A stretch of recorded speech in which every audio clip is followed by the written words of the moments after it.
ચલો રીધમજી આપણે સ્ટાર્ટ કરીએ છીએ ચેપ્ટર નંબર 2 ઇકોનોમિક્સ.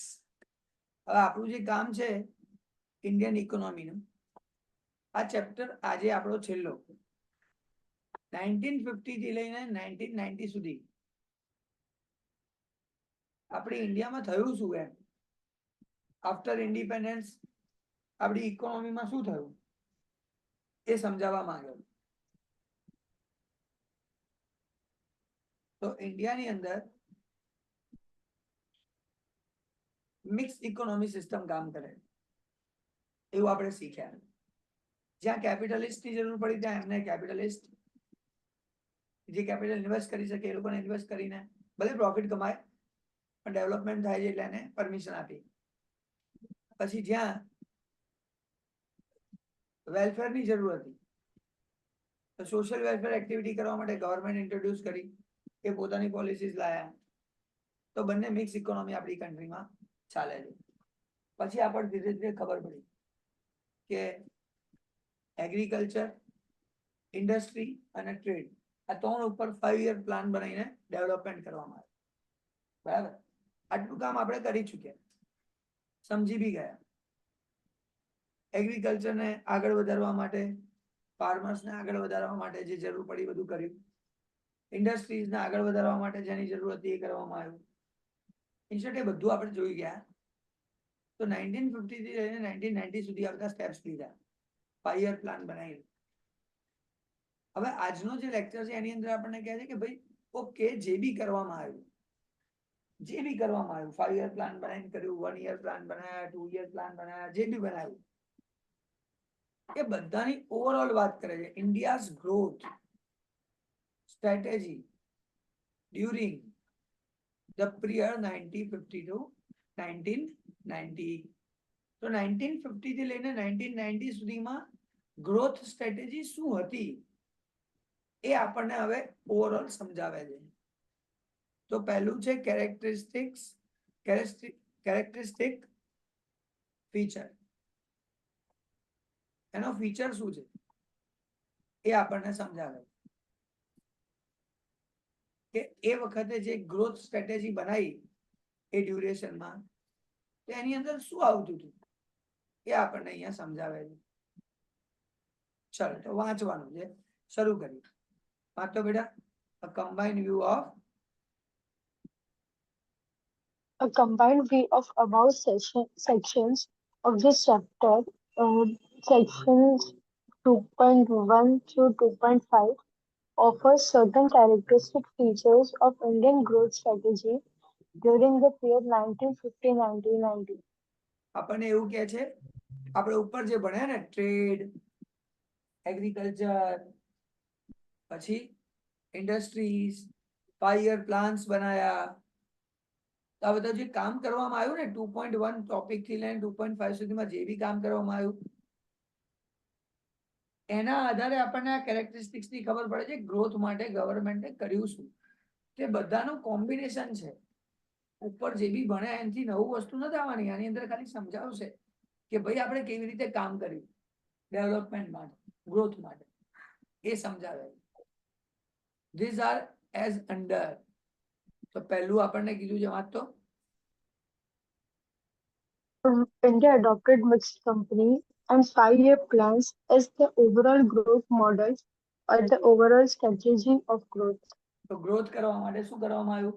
તો જો આવી ગયું પહેલું, મિક્સ ઇકોનોમી સિસ્ટમને એડોપ્ટ કરી અને 5-5 વર્ષના પ્લાન બનાવ્યા. તો આપણે પહેલા એનીથી શરૂઆત થઈ હતી ચેપ્ટરની. તો આપણને સમરી કહે છે, આટલું વાંચો ને આખું ચેપ્ટર રિવાઇઝ થઈ જાય. શોર્ટ એટલે આખા ચેપ્ટરનું સમરી છે શોર્ટમાં. એ જ પી છે. Next. Public enterprises were to play a central role in the process of industrialization. એ લોકોનો સેન્ટર રોલ છે શેમાં? તો કે ઇન્ડસ્ટ્રીલાઇઝેશનમાં. ગવર્મેન્ટે પરમિશન આપીને પહેલા એ એસ્ટાબ્લિશ કરે, ધારો કે પાવર હાઉસ એસ્ટાબ્લિશ કરવાનું કામ કર્યું. પછી પ્રાઇવેટ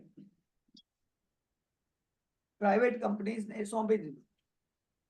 તો ટોરેન્ટ પાવર ને સોંપ્યું, રિલાયન્સ પાવર ને સોંપ્યું, ઇન્ડસ્ટ્રીઝ ને ઇન્વાઇટ કર્યા. તો આ શું થયું? પબ્લિક એન્ટરપ્રાઇઝીસ જે છે એ સેન્ટ્રલ રોલ પ્લે કરે ઇન્ડસ્ટ્રીલાઇઝેશન લાવવા માટે. હજુ તું લગે ના આવો પણ ખરેખર કઈ ના એમ નહીં આવતું છે. સારું પ્રોબ્લેમ નહીં, પ્રોબ્લેમ મારા છે, મારથી ચાલ નથી. બીજું બેટા Private enterprises were to play only a secondary role in the process of industrialization and that too under permit license Raj.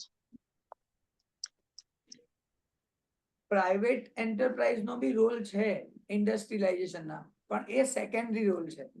તો પહેલો રોલ છે પબ્લિક એન્ટરપ્રાઇઝ નો અને સેકન્ડરી રોલ છે પ્રાઇવેટ એન્ટરપ્રાઇઝ નો. અચ્છા, એનું રીઝન છે કેમ? પ્રાઇવેટ એન્ટરપ્રાઇઝ નો intention છે પ્રોફિટ કમાવાનું, તો એ તો ત્યાં જ કામ કરશે જ્યાં પ્રોફિટ મળશે. પણ પબ્લિક એન્ટરપ્રાઇઝ નો રોલ છે બધાને બેનિફિટ આપવાનો, સોશિયલ બેનિફિટ આપવાનો. તો જ્યાં એ નહીં કમાય ત્યાં પણ એસ્ટાબ્લિશ થશે અને ત્યાં પણ બેનિફિટ આપશે. એટલે સેન્ટર રોલ છે પબ્લિક એન્ટરપ્રાઇઝ નો. જ્યારે પાવર હાઉસ હતું જ નહીં તો પહેલા એસ્ટાબ્લિશ કરવામાં આટલા કરોડો રૂપિયા નાખે કોણ? તો પબ્લિક એન્ટરપ્રાઇઝે નાખ્યા. લોકોને બેનિફિટ્સ આપ્યા. હવે ઘણા બધા લોકો બેનિફિટ લેવા થઈ ગયા તો પ્રાઇવેટ વાળાને ઇન્વાઇટ કર્યા, ભાઈ તમારે જોઈએ જ પાવર હાઉસ? હા હા, આટલા કસ્ટમર ડાયરેક્ટ તૈયાર મળતા શું વાંધો છે, લઈ લીધું. તો ટોરેન્ટ લઈ લીધું તો ટોરેન્ટ પાવર આવી ગયું. રિલાયન્સ લીધું તો રિલાયન્સ પાવર આવી ગયું. પણ અંડર પરમિટ લાયસન્સ, પરમિશન લઈને એને લાયસન્સ આપવામાં આવ્યું. તો આ પરમિટ લાયસન્સ શું છે તો શોર્ટમાં સમજાવે. પાંચ minute. Permit license Raj was a system under which private enterprises were to obtain a license for their industrial establishment and in most cases were to produce goods within the legally prescribed limits of production capacity. Prescribed limit of production capacity. વસ્તુ કેટલું production કરી શકે એવું licence આપવામાં આવે. હમણાં આગળ આપણે થોડું ડિફિકલ્ટીમાં જોયું, ખબર છે ને, એક્સપાન્શન ઓફ લાયસન્સ. એટલે એમાં પરમિટ આપવામાં આવે કે કઈ વાંધો નહીં, તમે વધારે પ્રોડક્શન કરી શકો. તો એ લોકોને પ્રાઇવેટ એન્ટરપ્રાઇઝીસ ને પરમિશન લેવી પડે કે હું કેટલું પ્રોડક્શન કરું. તો લોકો કે આટલું કરો. ગુરુ પિક્ચર નથી જોયું તમે લોકોએ? બાકી ગુરુ પિક્ચર ની અંદર એને પરમિશન નથી મળતી પ્રોડક્શન કરવાની. એની કેપેસિટી છે પ્રોડક્શન કરવાની, પણ ગવર્મેન્ટ એને પરમિશન નહીં આપતી પ્રોડક્શન કરવાની. મશીન ઇન્વેસ્ટ કરવાની, મશીન લાવવાની પરમિશન નહીં આપતી. એ પિક્ચર જુઓ એટલે ગુરુ પિક્ચર છે આખું એની ઉપર. તો એ પરમિશન આપવાનું કામ ગવર્મેન્ટ કરે અને લાયસન્સ જેટલી પરમિશન આપે એટલું કામ કરી શકે. તો પ્રાઇવેટ એન્ટરપ્રાઇઝ ને પરમિશન લેવી પડે લાયસન્સ થી અને પછી પ્રોડક્શન કરે. એ લોકોનો રોલ સેકન્ડરી. પબ્લિક એન્ટરપ્રાઇઝ નો રોલ સેન્ટર છે. Next. Process of industrialization focused on import substitution, એટલે implying that the process of industrialisation કોની પર ફોકસ કરે છે? Import substitution. જે વસ્તુ બહારથી મંગાવીએ છીએ એની જગ્યાએ આપણી ત્યાં બની જાય, મેક ઇન ઇન્ડિયા શોર્ટમાં, અથવા આપણે એક્સપોર્ટ કરતા થઈ જઈએ તો આપણને બેનિફિટ મળવાનો છે.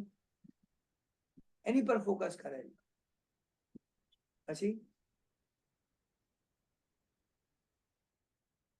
implying that the production of such goods was to accorded a high priority, which were imported from rest of the world.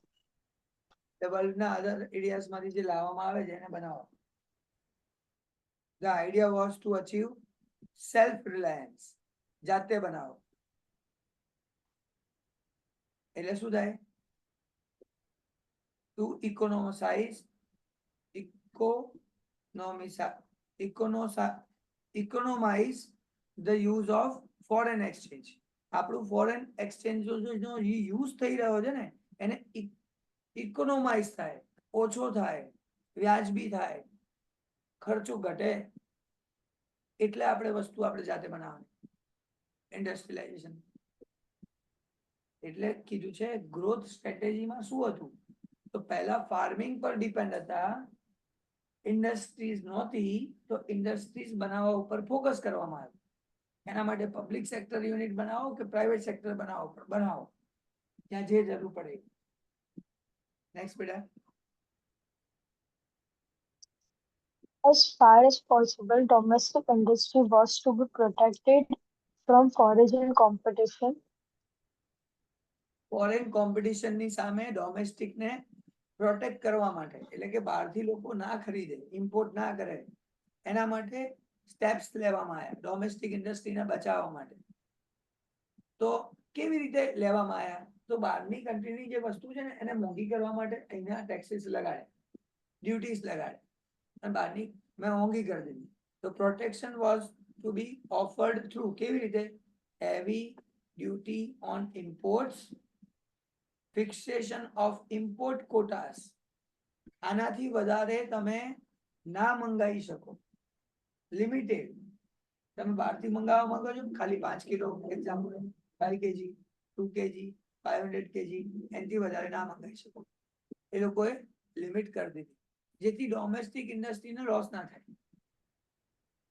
તમારી જોડે વસ્તુ ના હોય ને તમારે ખરીદવી હોય તો બહારની કન્ટ્રીની વસ્તુ અવેલેબલ ના હોય તો કેવી રીતે ખરીદો, એવું કરી દીધું. અથવા મોંઘી હોય તો તમે સસ્તી ખરીદશો, ટ્રાય કરશો સેમ ક્વોલિટીની વસ્તુ અહીંયા મળે તો. તો આવું કરવામાં આવ્યું. આ કેરેક્ટરિસ્ટિક્સ ઉપર બધું ભણી ચૂક્યા છીએ, એની સમરી છે. નેક્સ્ટ બેટા. Large-scale industry was to be developed within a view of building and infrastructure base in the country. કન્ટ્રીમાં ઇન્ફ્રાસ્ટ્રક્ચર ક્રિએટ થાય એના માટે લાર્જ સ્કેલ ઇન્ડસ્ટ્રીને પ્રમોટ કરવામાં. મોટા માણસો હશે તો શું કરશે, રોડ બી બનાવશે, રહેવાની ફેસિલિટી બી કરશે ને બધું કરશે.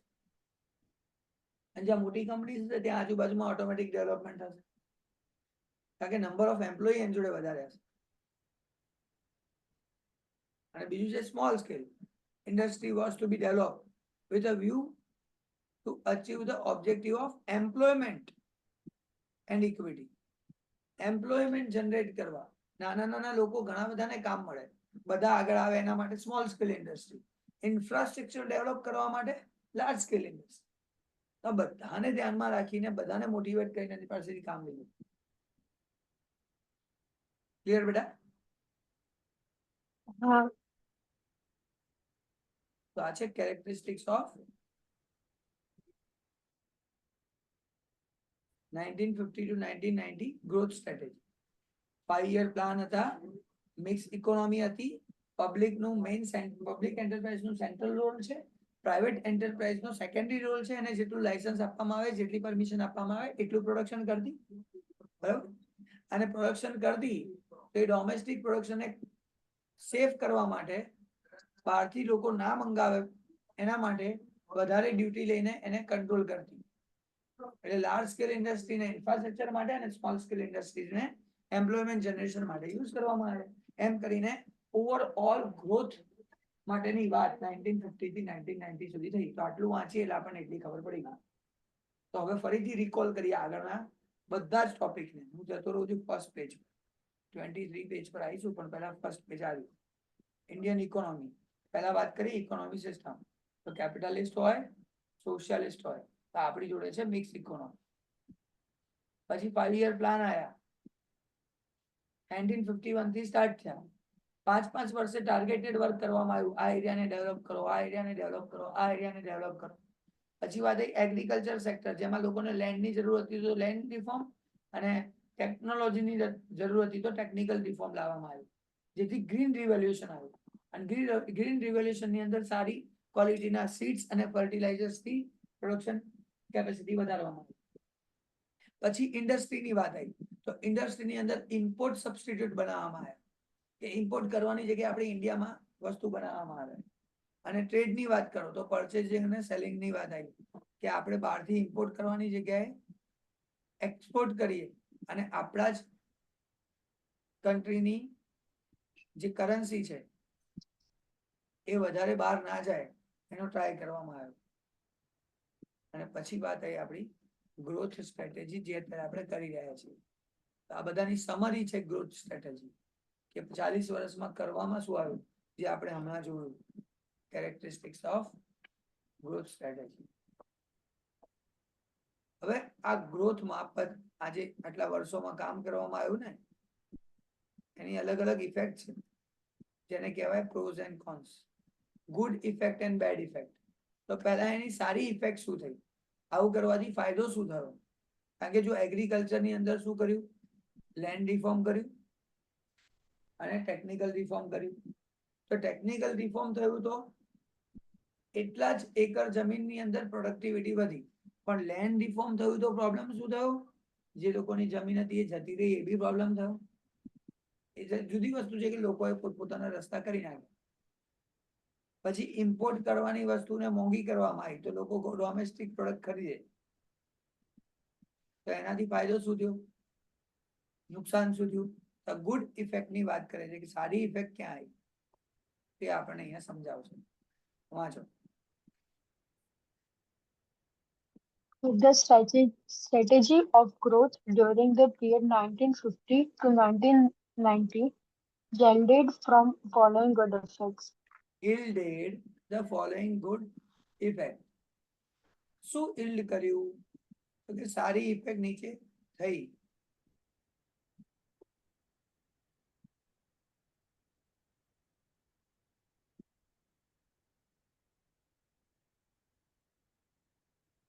Following good effects. ચલો તો પહેલી ઇફેક્ટ કઈ થઈ? Economic growth got a big push with a blend of green revolution. તો આપણે વાત થઈ હમણાં જ એગ્રીકલ્ચરમાં ગ્રીન રિવોલ્યુશન આવ્યું, ઓલરેડી વાત થઈ ગઈ. અને ગ્રીન રિવોલ્યુશન એ બે પાર્ટમાં થયું હતું એ પણ આપણે ડિસ્કસ કર્યું હતું, બરાબર? પાંચ એની અંદર બેટા.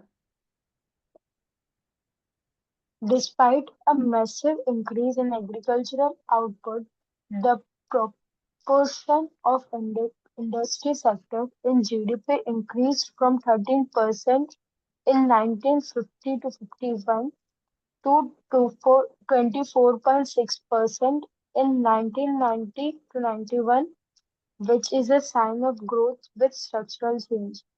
તો ખાલી એવું નથી કે એગ્રીકલ્ચર આઉટપુટ વધ્યું, પ્રોડક્ટિવિટી વધી, પણ આ બતાવે છે 13% થી 24.6% થયું. તો જો આ થયું હોય તો એ પણ આપણને ગ્રોથ બતાવે છે, ઇકોનોમિક ગ્રોથ છે, દેખાઈ આવે છે. ઇન્ડસ્ટ્રીયલ આઉટપુટ રેકોર્ડેડ અ સિગ્નિફિકન્ટ રાઇઝ. એટલે ઇન્ડસ્ટ્રીઝના જે આઉટપુટ છે ને એમાં બી ઇન્ક્રીઝ થયું 6% એન્યુઅલ ડ્યુરિંગ 1950 to 1990. 6% વધ્યું. તો આપણે નથી કહેતા, મેં ચેપ્ટર શરૂ કર્યું ત્યારે કીધું હતું કે આપણા મોદી સાહેબ પૂછે છે કોંગ્રેસ સરકારને ક્યાં કિયા, આ એનો જવાબ છે, ક્યાં કિયા. એગ્રીકલ્ચરમાં 13% થી 24.6% લાયા અને ઇન્ડસ્ટ્રી સેક્ટરમાં 6% ઇન્ક્રીઝ કર્યું. તમને લાગે 6% શું થાય? એલા ભાઈ ઘણું બધું થાય. આ એનું પ્રૂફ છે, data. Next. Indian industry was no longer confined mainly to cotton, textiles, and jute. In fact, the industrial sector became well diversified by 1990, largely due to the public sector. તો ખાલી કોટન અને textile ઉપર depend ના રહી, બીજા સેક્ટરમાં diversify એટલે કે બીજે પણ થયા, બીજા સેક્ટરમાં બી આગળ આવ્યા. એટલે પબ્લિક સેક્ટરથી એનાથી બહુ પબ્લિક સેક્ટરનો રોલ સેન્ટ્રલ છે. આપણે આગળ શીખ્યા જ ને, પબ્લિક સેક્ટરે બહુ સારું કામ કર્યું. Next. There was the marked differentiation Mark Divers diversification. in the Diversification. industry, there was a marked diversification in the industrial sector. The, the then sunrise industry marked its emergence in the domestic economy. el- Electronic in particular. Electronic item જે હશે એની વાત કરે, એની અંદર વધારે એટલે કે છે there was a marked diversification, જે વધારે જોવામાં આવ્યું ઇન્ડસ્ટ્રીઝમાં, એ ઇલેક્ટ્રોનિક ની અંદર વધારે જોવામાં આવ્યું. ઇમર્જન્સ ઇન ધી ડોમેસ્ટિક ઇકોનોમી, તો એ પર્ટિક્યુલર આની અંદર વધારે જોવામાં આવ્યું એવું કહેવા માંગે છે. પછી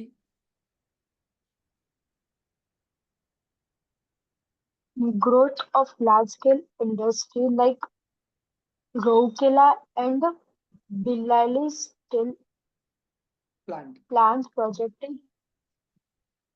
projected an infrastructural shift in the Indian economy. The Indian economy shows its ability to ab- absorb the impact of large-scale industrialization. મોટી ઇન્ડસ્ટ્રીલાઇઝેશનમાં શું આવ્યું? તો આ રોરકેલા અને ભિલાઈ સ્ટીલ આ પ્લાન્ટ સ્ટાર્ટ થયા, એ લાર્જ સ્કેલ થયા, મોટા સ્કેલ ઉપર કામ થયું એવું સમજાવે છે કે એ પણ આપણે ગુડ ઇફેક્ટ, સારી ઇફેક્ટ આવી લાર્જ સ્કેલ વાળી. એવી જ રીતે સ્મોલ સ્કેલમાં બી આવ્યું ગુડ ઇફેક્ટ જોવી હોય તો growth of small scale industry, SSI એટલે સ્મોલ સ્કેલ ઇન્ડસ્ટ્રી વાંચ.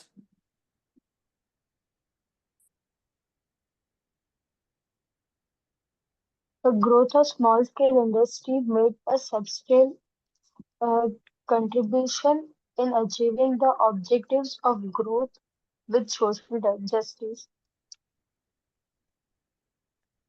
તો પછી ગ્રોથમાં સ્મોલ સ્કેલ ઇન્ડસ્ટ્રીએ પણ પાર્ટિસિપેટ કર્યું. આપણે જોયું હતું ને કે લોકોને ઓપોર્ચ્યુનિટી મળી, સ્મોલ સ્કેલ ઇન્ડસ્ટ્રીથી લોકોને એમ્પ્લોયમેન્ટ મળ્યું, તો એ પણ એક અચીવમેન્ટ છે. તો એ છે ગ્રોથ માટેની વાત. આગળ વાંચ, લખ્યું જ છે. The development of small-scale industries offered um, entrepreneurial opportunities for the small investors lacking funds for large enterprises. એટલે entrepreneurial opportunity for the small investor, નાના ઇન્વેસ્ટરને પણ એન્ટરપ્રિન્યોર બનવાની એક ઓપોર્ચ્યુનિટી મળે છે. કારણ કે એ લોકો જે ફંડ ઓછું છે તે નાના નાના ફંડથી પોતાનું કામ કરી શકે છે. Briefly, the growth process during the period of 1950 to 1990 showed a noticeable structural shift in the economy. Noticeable કામ તો કર્યું જ છે યાર, એવું ના કહેશો કે આફ્ટર ઇન્ડિપેન્ડન્સ કશું થાય એવું નથી. એમ કોઈ ટેકનોલોજી નહોતી તો બી આટલું કામ તો થયું છે. અત્યારે તો ટેકનોલોજી છે એટલે ફાસ્ટ થાય. કોમન સેન્સ છે, તમે તમારી હાથથી તમે ફાર્મિંગ કરો, એનિમલ્સનો યુઝ કરીને ફાર્મિંગ કરો અને ટ્રેક્ટરનો યુઝ કરીને ફાર્મિંગ કરો, ફરક તો પડે ને. એ ટાઈમમાં કશું નહોતું અવેલેબલ તો બી સારું કામ કરવામાં. Significance of agriculture sector started declining in favor of the industrial sector. એટલે એગ્રીકલ્ચર સેક્ટર ઓછું થતું ગયું અને ઇન્ડસ્ટ્રીયલ સેક્ટર વધતું ગયું. Goal of 5-year plan, growth, modernization, equity and self-reliance started showing green shoot. એટલે આપણને ખબર પડી ગઈ કે ના ના ખરેખર ગ્રોથ થાય છે, મોડર્નાઇઝેશન થાય છે, આ બધું 5-year પ્લાનમાં થયું એ આપણને દેખાયું, એ એની સારી ઇફેક્ટ હતી. હવે વાત આવે છે બેડ ઇફેક્ટ. આખું એકમાં નહીં આવે. વાત કરે છે બેડ ઇફેક્ટ. ભાઈ આ 5 વર્ષની અંદર શું થયું જેની ઇફેક્ટ બેડ થઈ, ના મજા આવી, હવે એ સમજાવે છે. બોલો.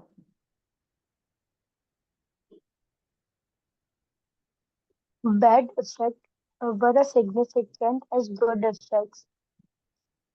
કઈ કઈ છે? બોલો. In due course of time, the planners realized excessive dominance of public sector. લોકો પબ્લિક સેક્ટર ઉપર ડિપેન્ડ થઈ ગયા.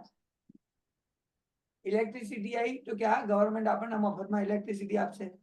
એટલે મફતમાં કેમ આપશે? આ તો ફેસિલિટી હતી કે તમને લાઇટ મળે, પંખા મળે, તમે ઇન્ડસ્ટ્રી સ્ટાર્ટ કરી શકો. એનો મતલબ એવું થોડી છે મફતમાં આપશે. ડેવલપ કરવા માટે કરવામાં આવ્યું. વાંચ. Covering the production of certain consumer goods was realized as the key elements of excessive dominance. As the key element of excessive dominance. જરૂરી થઈ ગયું ને. અમુક કન્ઝ્યુમર ગુડ્સ તો બનાવવા જ પડશે, પ્રોડક્શન કવર કરવા જ પડશે. Next. It was indeed surprising that even bread and shoes were produced by the public sector enterprises. Bread અને શૂઝ પણ પબ્લિક સેક્ટર ગવર્મેન્ટ બનાવતી, એવું. પ્રાઇવેટ તો પછી ઘૂસ્યા. ગવર્મેન્ટે આ ચાલુ કરવું પડ્યું. સારું, કઈ વાંધો નહીં, બ્રેડ બનાવીને આપું છું, કઈ વાંધો નહીં, શૂઝ બનાવું છું. લોકો એક્સપેક્ટ કરવા લાગ્યા ગવર્મેન્ટ આપણને શું શું બનાવીને આપશે. This undermined the significance of private sector as an agent of growth.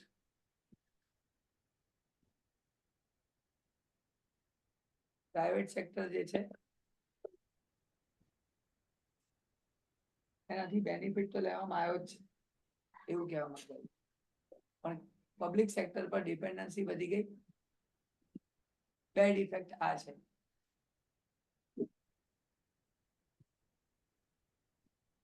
Next.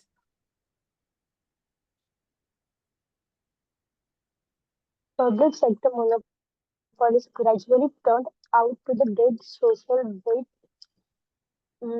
inefficiency, corruption, leakage, and pilferage.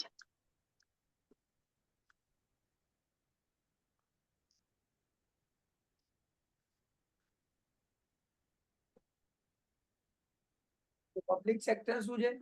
મોનોપોલીસ. Gradually turn out to be a dead social weight.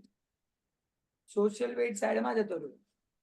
આવી હતી તો સોશિયલ માટે, સોશિયલ બેનિફિટ માટે. એટલે ઇનએફિશિયન્સી. ગવર્મેન્ટમાં લોકો કામ કરે તો એફિશિયન્ટલી નહોતા કરતા. લોકો શું કરતા? સમજ્યા, ગવર્મેન્ટ જોબ એટલે મજાની જોબ, કશું કરવાનું નહીં, પૈસા લેવાના, આવું વિચારતા. એ શું ક્રિએટ થયું? ઇનએફિશિયન્સી. કરપ્શન. તમારે કામ કરાવવું હોય ગવર્મેન્ટ પાસેથી, પૈસા આલો. પછી લીકેજ. પાવર આવ્યું, પાવર હાઉસ બનાવ્યું તો ઇલેક્ટ્રિસિટી લીકેજ થાય. એનો મતલબ કે યુઝ થાય પણ બતાવવામાં ના આવે, ચોરી થાય. pilferage emerged as their principal characteristic. By incurring huge losses, public sector na loss થવા લાગ્યા. Public sector enterprise leads to insufficient use of scarce national resources. આપણા resources એટલે યુઝ થાય ફાલતુ તો શું થાય? હું મારી જ વાત કરું તો અત્યારે સોસાયટીમાં પાણી આવે છે, લોકો જોડે પાણી નથી અને અહીંયા પાણી આવે છે તો વેસ્ટ થાય છે. એમને એમ ઢોળાતું હોય પાણી, કોક જ બંધ નહીં થતા. એવું લાગે છે ને કે આ પબ્લિક એન્ટરપ્રાઇઝ, પબ્લિકને ફાયદા માટે જે વસ્તુ કરવામાં આવે છે યુઝ નથી થતી બરાબર. તો આની બેડ ઇફેક્ટ. પોતાનું નહીં માનતા ને, આ જ વસ્તુ જો પોતાનું માનતા હોય ને, પ્રાઇવેટલી પોતે બોરિંગ કરેલું હોય ને, તો બોરિંગ નું જે બિલ આવે ને એટલે ખબર પડે હવે નહીં કરવું. 2 લાખ ને 5 લાખ રૂપિયા મહિનામાં બિલ આવે. પોતાનો બોર હોય ને અને આટલું પાણી ઢોળાતું હોય તો 2-5 લાખ રૂપિયા બિલ આવે. ગવર્મેન્ટ આપે છે તો એની કોઈ વેલ્યુ નથી, એવું થઈ જાય છે. જે પ્રાઇવેટ સોસાયટીઝ હવે બની છે એ લોકોને ખબર પડે છે કે પાણી કેવી રીતે વાપરવું. આગળ next. The need to obtain license for opening of new firms or expanding the existing firms was misused by big industrial houses. Big industrial houses એનો મિસયુઝ કરવા લાગ્યા.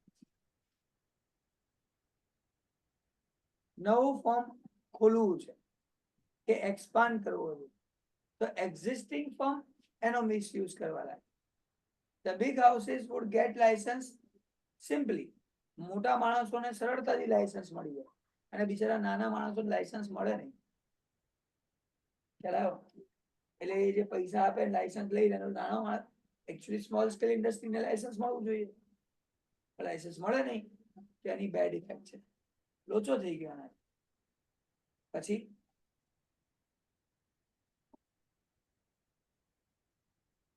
Protection of domestic industry stimulated its growth, but it failed to achieve international standards of product quality.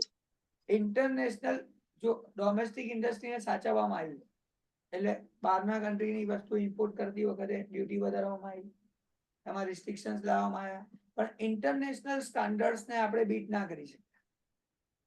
એટલે આપણી quality વધારવાની જગ્યાએ આપણે બીજાની quality ના આવે એવું કામ કર્યું. આપણે એવું કરવાનું હતું કે આપણી ક્વોલિટી વધે અને આપણે એક્સપોર્ટ કરી શકીએ. તો ઇન્ટરનેશનલ સ્ટાન્ડર્ડ શું થયું જોવામાં ના આવ્યું. આમાં કેવું છે ખબર છે, પેલું દેડકા વાળી વાત યાદ આવે છે કે આપણા દેશમાં કોઈ વધવા જાય આગળ વધે તો દેડકો એની ટાંગ ખેંચે નીચે આવે, પણ એવું ના કે ચાલ તું બી ઉપર આવે. તો આપણે શું કર્યું, ઇમ્પોર્ટ લાવવાની જગ્યાએ આપણી ક્વોલિટી વધારવાની જગ્યાએ કે આપણે એવી ક્વોલિટી આપીએ લોકો ઇમ્પોર્ટ કરે જ નહીં, એની જગ્યાએ ઇમ્પોર્ટ આવે ને એનો માલનો ભાવ વધારી દઈએ, ખરીદે જ નહીં. પણ આ રસ્તો નહોતો એમ, આ એની બેડ ઇફેક્ટ. અને છેલ્લું Saving foreign exchange to import substitution provided to be an ineffective policy instrument. insufficient policy instrument એટલે ફોરેન એક્સચેન્જ જે છે, saving foreign exchange through import substitute proved to be an insufficient policy instrument. આપણી જોડે foreign exchange એટલું હતું નહીં. Our foreign exchange reserve started shrinking and by the end of 1990 this stocks next to the bottom. Foreign exchange ખાલી થઈ ગયું, saving ઓછું થઈ ગયું. So much so that we had to pledge our gold reserve with the World Bank. આપણે છે ને મૂકી દીધી વર્લ્ડ બેંક જોડે ગોલ્ડ. શું કરી એવી સિચ્યુએશન આવી જાય. તો આ બેડ ઇફેક્ટ થઈ. અને છેલ્લું છે અને ચેપ્ટર પૂરું, evaluation of the strategy of the growth. છેલ્લે ઇવેલ્યુએશન કર્યું કે ભાઈ આખી સ્ટ્રેટેજીનું ઇવેલ્યુએશન કરો, ક્યાં છે તો લખ્યું છે as a result of the strategy of growth under 5-year plan Indian economy was able to break the barriers of economic stagnation. એટલે જે બેરિયર્સ હતા એને દૂર કરવામાં આવ્યું. Land reform, HYV technology turned Indian agriculture for the stagnant and backward sectors into the vibrant and growing sector. આનાથી શું થયું, આપણી ઇન્ડસ્ટ્રીઝ વધી, આપણું એગ્રીકલ્ચર સેક્ટર આગળ આવ્યું. પછી the industrial sector was diversified. Industrial sector પહેલા એક જગ્યાએ કામ કરતું હતું, હવે ઘણી બધી જગ્યાએ કરવા લાગ્યું. become perceptible reality. એટલે ડેવલપમેન્ટ એ રિયાલિટીમાં ઇન્ફ્રાસ્ટ્રક્ચર ડેવલપમેન્ટ થયું. a structure shift in term of relative contribution of agriculture. આપણા એગ્રીકલ્ચર અને ઇન્ડસ્ટ્રીયલ સેક્ટરમાં રિયલી કોન્ટ્રીબ્યુશન થયું, જીડીપી ગ્રોથ ઉપર આવ્યો, રિયલી બન્યું એમ. ઓવરઓલ છેલ્લે આપણને પોઝિટિવ વસ્તુ કહે છે, but paradoxically, even as the industrial sector grew and the contribution of agriculture sector to the GDP declined, almost 65% of the population continue to be employed in agriculture sector. તો પણ 65 આપણને ખબર છે કે ઇન્ડસ્ટ્રીયલ સેક્ટર વધ્યું, પણ 65% હજી કોની પર ડિપેન્ડન્ટ રહ્યું? એગ્રીકલ્ચર ઉપર. Spurt in productivity owing to green revolution led to huge backlog of surplus labor force in agriculture. તો એગ્રીકલ્ચરમાં જે લોકો વધારે કામ કરતા હતા એમાંથી અમુક લોકો ઇન્ડસ્ટ્રીયલ સેક્ટરમાં શિફ્ટ થઈ ગયા. In addition, the excessive regulation of the protection from foreign competition led to incompetitiveness and inefficiency of the domestic producers. In short, આપણે જે બહારથી લાવવું પડતું હતું ને ફોરેન કોમ્પિટિશનમાં, બધી વસ્તુ ફોરેન કોમ્પિટિશન માટે થતી હતી, બરાબર? જે બહારથી વસ્તુ લાવવી પડતી હતી એને ઓછી કરવામાં આવી અને આ ફાયદો થયો.